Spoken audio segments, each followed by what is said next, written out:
我都想問問剛才政務長講話喺呢個家事即係轉介呢個調解個計劃，其實有冇咩嘢考慮啊？頭先呢個法官係會係轉介過去調解嘅，即係喺個審訊緊嘅時候，覺得佢可能有機會去調解到嘅，先轉介過去啦。我相信會唔會啊？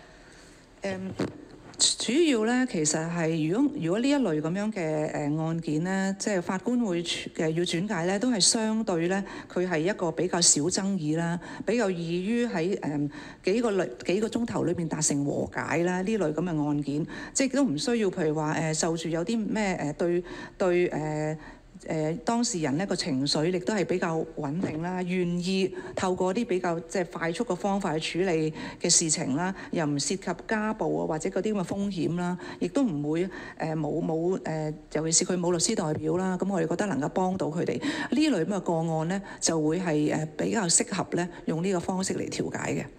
過去有幾多宗度咧？因為一般調解都係自願性質㗎啦，我相信。如果係呢個特約計劃裏邊咧，其實都係最嬲尾呢個都係30幾宗，30幾宗我哋轉介咗，但係當中有即係90%幾係達成全面嘅和解協議嘅。係唔錯。我都有個問題想問問，剛才係政務長你話嗰個法庭聆訊緊嘅時候咧，法官咧去轉介去調解咧就好成功嘅。